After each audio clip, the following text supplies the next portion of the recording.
Welcome to United States of Formula One, Nikki and Boogie. I'm back. Boogie is our special guest, and this is going to be part 2 of reviewing the show Senna. Yes. We got a lot of great comments in part 1, a lot of negative comments as well. Quick disclaimer, the views of Boogie do not always reflect what USF1. So, Boogie, let's start. I know you said it took you a while to finish the 3 episodes. Yeah. Let's go through. I want to hear can you throw positives before we go to the negatives? Let's go to your positives of the last 3 episodes of Senna. Positives of the last 3 episodes. Oh boy, he's got to think about it. You got to think of the positives. I mean, it looked pretty. Okay. You know, the DP work was really good on it. Mm-hmm. I don't think anybody knows what that means, but the camera shots, the camera angles. He is a cameraman, by the way, so he looks at those. So kind of things. I mean, it looked good. I mean, I'd give it the Disney treatment where it was visually appealing. The story just sucked. Oh, okay. I said positives. We were going to try to say positive. Now let me ask you this. One of my biggest thing, he met the Colombian girl, the TV host. Now she was beautiful. She was very cute. Yes, she was very cute. I like that. Let's say you. What did you like about that situation or dislike about it? Because I know you had some dislikes. Yeah, I mean, his personal life, is fine. He's an F1 driver. I mean, yes. They all get the models and the TV hosts and all that. I mean, that's very, typical. So, I mean, I like the interaction he had with his family when he actually went back to Brazil, and the interaction that they showed some of the Brazilian fans, and I understand that Senna is huge in Brazil and South America, yes. And they absolutely love him. Still do to this day. Absolutely, he is still an icon. To be fair, okay. I was not into F1 when he was driving. Yes. Okay, I did not get to see him live, so I am taking. And I was a Senna fan. I appreciated what he did for the sport, how he grew the sport, and how good he was. He was a phenomenal driver. I'm not taking anything away. Okay. But after watching this particular show, gotta say less of a fan. So now, less of a fan of the show, do you believe that the show shined a negative light on Senna as a person? Is that what you're saying? Yeah, I don't think they intentionally meant to. Okay. But I just felt that he had quite the martyr complex in this. Okay. And let me explain. Let me explain before everybody beats me up. So the whole premise of the show, and from what I understand historically, being a South American driver, Brazilian driver, yes. They didn't have the best reputation, and the cards were stacked against him. So he was always fighting against the man. Yes. Okay. So I understand that was the premise. Watching this, it just felt like he was a extremely fast and talented driver that did not know how to play the game of the F1 business, mm-hmm. and pushed back at every opportunity when he could have been way more effective if he would have learned how to be an actual F1 driver, not just an extremely fast race car driver. Okay. If that makes sense. Yeah, no, I think, so you're saying basically he went against the grain completely, when if he would have he could have went a little bit against the grain on everything, but instead of doing it the whole time, if he would have maybe made some decisions, is that what you're trying to say? Let me give 3 examples. Okay. From the show. From the show. Yes. From the show. Love it. And I believe that these are fairly historically accurate, but I do believe that they may have taken a little bit of liberties. So the first one was when McLaren was debating on whether to re-sign him or not, and he needed to apologize. And he refused to apologize because he said that was, against his principles or whatever. Okay. And so he wrote a letter, and I don't know exactly what was in the letter. I did not look it up. I'm just going based on what the show showed. Okay. Yeah, and he sent that fax in at last minute, and the McLaren bosses were like, well, he didn't actually apologize because he felt he had nothing to apologize for. Okay. And I get it. His whole premise was, I'm sticking to my guns. I didn't do anything wrong. I have nothing to apologize for. And he was very lucky that McLaren signed him anyway. Yes. When they probably shouldn't have. Well, he was a great driver, so I think okay, they let it go. I know when you're really good at something, you get a lot of rope, right? Yes, you get a lot of leeway. But I thought that could have been handled.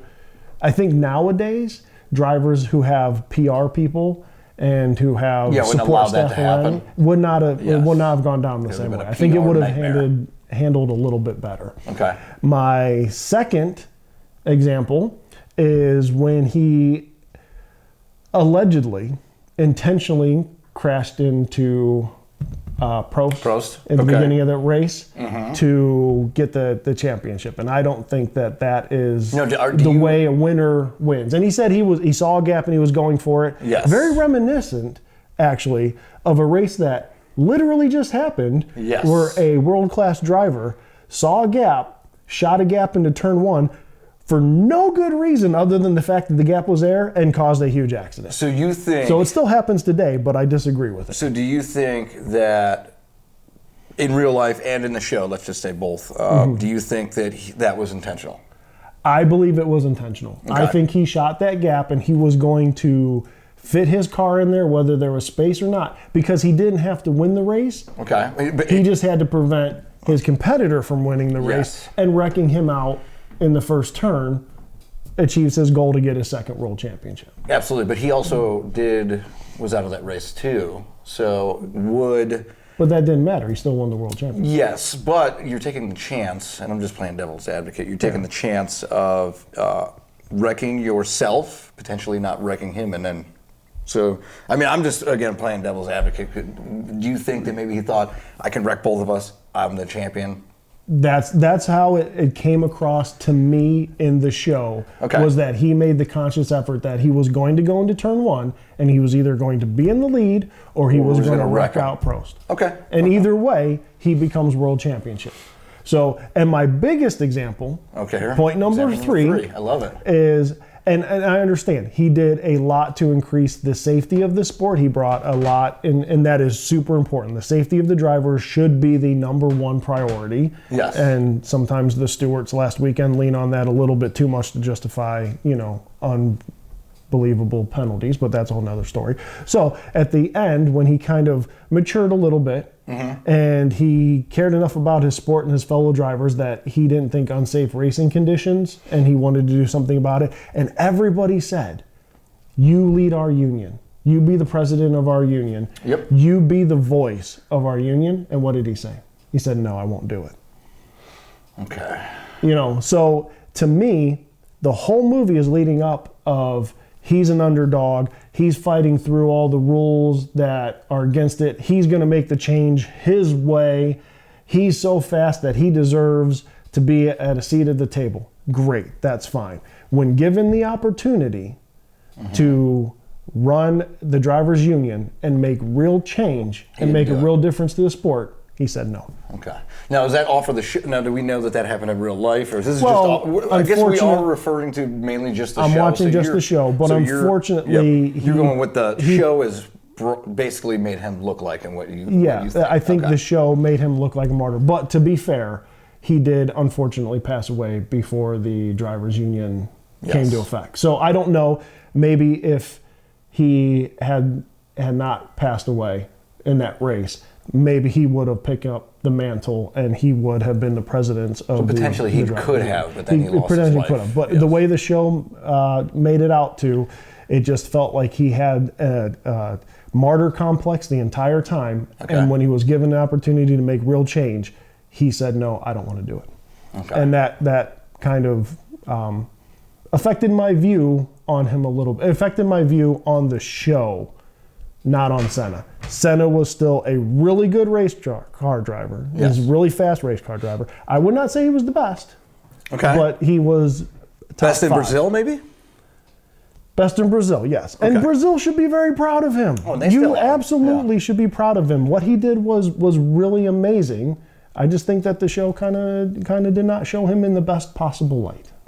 Maybe something was lost in translation because I did did not watch the Portuguese version of it. Well, so how are you going to dig us out of this hole now that I pissed everybody off and they're, rage clicking right now? I can hear the keyboards typing and they all hate me. No, I love it. So save us, Nick. So save us. So I will go. I love the story. Again, you have to realize that it's a drama. So a lot of the conversations that are had are just basically made up on so we don't really know exactly what is said between this person, that person, and stuff like that. So it was a drama. I wouldn't say, I don't even think that they had, believe it or not, they didn't have based on a true story. I don't believe I saw that at the beginning of it is based on a true story. Yeah. I did go back and look at a lot of the events, and a lot of them did happen, like when he did win in Brazil, where he could barely hoist the trophy. I thought, I was like, is this fake? And then I saw the actual video of that happening. So I'm like, oh wow, that they did do a good job of keeping a lot of the facts. Now I don't know, I can't do all the research and see if they did everything was accurate whatsoever. But I know they did do a good job with that. What year was it when it was Imola, 94 when he crashed and passed away, I believe? 93 or 94. 93 or 94. Yeah. I liked when they showed actual video footage of when he was a child, growing up into racing. Again, at the end, like when he passed away, and it was sad. It wasn't, to believe it or not, it wasn't as sad as I thought it could have been. Because I'm a crier when it comes to some movies, and I didn't really shed it. It didn't really make me shed a tear. It's sad because it was a true story. What I thought that they left out was they showed that he crashed, but they didn't give the reason. Yeah. They didn't give the reason. I think they were leading up to that whole weekend because he wasn't the only driver to pass away that weekend, right? Two drivers died that weekend. So. The course was unsafe, and I have raced on unsafe courses before. Okay. And there's a lot of money involved, and people want the race to go on, because there's money involved and everything, but there comes to a point where it's like, okay, when is it unsafe? I did a race one time where the asphalt was starting to come up off the track a little bit, and we had That doesn't sound safe at all. It was not safe, and we had a racer come in that actually had a piece of asphalt that had lodged into the chest. I did bikes, so he was, so we're outside, obviously not in a cockpit, but he actually had a piece of asphalt that had lodged into his race suit because it came up off the track and hit him and got stuck in his race suit. So I understand why. I can be empathetic to why the promoters wanted to put it on. There's a lot of money involved, right? Yes. You got sponsors, you got tickets. There's a lot of money involved when you have one of these events. It needs to go forward. Postponing it is never a good option. On the other hand, I can empathize with the riders who don't want to die needlessly because the conditions aren't safe. Yes. So that's the whole reason that they wanted to push for a drivers union or, a drivers group that can, hold up and say these are unsafe conditions. We need to make these changes, beforehand. Yes. And, that's why unions are important. That's why drivers, PAs are players unions are in every sport, right? The NFL has one, NBA has one. They all have them. They all have them because somebody needs to be looking out for the players, the riders, the drivers to make sure that it's safe. So that's a very important thing. So, that's the conditions of that racetrack. They probably should not have raced that racetrack, but money talks. And Senna said in the show, he said, I don't think they should have raced the race at all in respect of the driver that died. I think they should have postponed it. Well, we had a driver rescheduled it. Gasly's really good friend. What was his name? That was 4 years ago? You're talking about the F2 driver? Yeah, the F2 driver. I apologize, I can't remember his name, but he passed away and they still did the F1 race the next day. When you have that much money. So I guess it's a lot of money involved. The show must go on. Yes. All right. Obviously, we know that he didn't get with the reporter. I think the last time we were hoping that kind of happened. I got a lot of hate for that, but I don't care. I thought she was cute. The Brazilian girl, absolutely beautiful. I watch shows to look at the girls. I apologize for the lady who left me comments on that. But yes, I'm immature. I'm a man. What can you do? What else do you want to say about the show before we go? I would like to do your rating, of course, but before we do the rating, what else would you like to say about the show? Thought of a fourth example. Oh, boy. Thought of a fourth example. So probably 5. I'll think of more. The longer we go, I'll think of more. So they had a driver's meeting. Remember, they had a race when him and Prost got into that wreck, and he turned around and he went the wrong way, or he went through the cut-through area. Yep. And then he was penalized, and they penalized him, and then he did not win the championship. Yeah, right? and then they changed the rule, I think, the next year. And then in the driver's meeting, they asked, they're talking to the drivers, and one of the drivers spoke up and said, if you go the wrong way, it's more dangerous. Safer. It's safer. If they follow the rules, it's safer. Yep. And the race director said, okay, we'll make that change. Okay. And Senna got really mad and stormed out and said, well, you penalized me last year. Well, last year the rule was in effect that you had to go back out on the track. Was it safe? Absolutely not. It wasn't safe. But the time to change that rule or have that discussion is not after you crash and you're in the wrong spot. You need to follow the rules or you'll be penalized. And the time to talk about those rules is in the driver's meeting or leading up to the race. Yeah. So I just think that was another thing that just kind of made him look bad, where instead of, appreciating that he did it the safest way, he got penalized. Was that fair?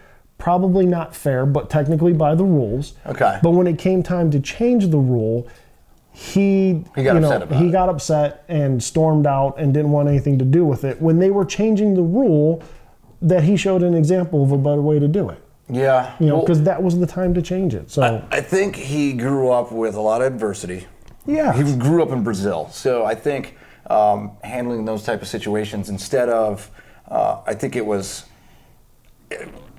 he felt as if they were coming after him constantly. So that's where I kind of thought, it was like, oh, you're coming after me constantly. Everything's not fair in my behalf, which I think they put a good light on that, and I think he was kind of right. But I do also see your point at the same time. Again, I'm just trying to play devil's advocate a little bit. I think some drivers need that. Yeah. Lewis Hamilton, in the beginning of his career, felt like everybody was against him and his penalties were unfair. And I don't want to get into that because Lewis Hamilton, once again, one of the best drivers ever. I think actually probably a better driver than Senna. I said it. He won 7, Senna only won 3. So by your metrics, he's won more world championships, probably a better driver. I love Lewis Hamilton, but in the beginning of his career, he was kind of a martyr too. He felt like everybody was against him and that, they were unfair towards him. And as a super competitive person, sometimes that's just the way you feel, that you need the world against you. You need your chip on your shoulder in order to overcome those odds. If everybody's against me, I'm going to prove everybody wrong. So I get that, so I'm not saying that there's anything wrong with it. Please don't hate me, Brazil. You have a beautiful country. I would like to come visit someday. I don't want to get banned from Brazil. Yeah, we're never going to be able to go to the race. Not going to be able to go to Sao Paulo now because I apologize. I'm not trying to be difficult for the sake of being difficult. This show just really kind of like hurt the way I viewed Senna. Okay. Well, it's the show, so hopefully. I would say do your research. I watched a whole bunch of different videos on Senna too. Now, last week you were a 6 out of 10. I was 6 out of 10. I was 8 out of 10. 8 out of 10. I'm going to keep my 8 out of 10 and say watch this show. Hold firm. I say it was a great show. I think they told the story very well. Anything with racing, I just love. So I'm going to go 8. I'm going to say watch the show for sure. Check it out. Hopefully you don't go lower than 6. He probably is going to though. So let's hear. What do you rate the show? Do you recommend the show? What do you say? What say you, so Boogie? I started off after the first 3 episodes. I was at a 6. Yes. After episodes 4 and 5, I was down at a 2. Okay. I was at a 2. Did 5 bring you back up? It took me 2 days to watch episode 4 because I got so bored with it, I turned it off and I had to come back to it the next day to finish it out. Episode 6, and the fact that I do respect Senna and I do like him as a race car driver. So factoring outside sources in, Okay. I'm going to pull that 2. I'm going to split the difference. I'm going to go 4. I like it. And I'm going to say it's worth the watch, Okay. but don't take it as gospel. Don't take it as gospel. The only thing I would have said I wish I would have added again was the fact that there was a malfunction in his steering wheel or something like that, of why he made that crash. Now, and they did put a chicane on that turn where he died to make that race safer as well. I don't actually think that did they put that in the show? They did not put that in the show. No. Those are a couple things that I wish they would have added. It's not like he did it. He didn't kill himself, or he was a bad driver and drove off the road. It was a mechanical failure, and I wish they would have mentioned the safety because of 2 drivers dying on that racetrack. The safety changes that they made. So. It's sad that it came to that to make those changes. Yes. And if they would have had a drivers union, a drivers group that could speak for the drivers, then it wouldn't have to come to that. Which is why we have the handler system now. Yeah. Well, that I wish. If you look back and you can't change the past, it's like, what would if Senna didn't die that race? One, would we be watching this show? No.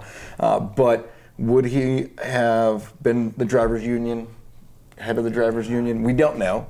You're probably going to say no. I would like to, in my revisionist history, say that he matures and he realizes that the sport is bigger than him, and the plight of all the drivers is bigger than him, and he could have made real difference by being head of the drivers union. And I want to say he would have picked that up and he would have run with it, and he would have been a great representative for all the drivers and for safety. Yeah, and I wish the only other thing I wish Senna, I wish he would have had popped out a couple boys, so we could have possibly had. Oh yeah, well had another Senna in the F1 era on our current F1 era. I think that would have been fantastic. So I think that would have been hard because according to the show, he was never with anybody for more than like 5 minutes. I know that wasn't true, but the show, it's like, okay, this girl, now this girl, then this girl. Well, he broke up with the one girl he was with, and he wasn't with, and at the end he was with, and that basically said that was his last current girlfriend.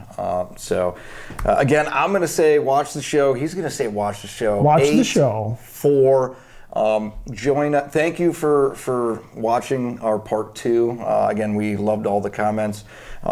In, I believe, February, we're going to do a show on Drive to Survive.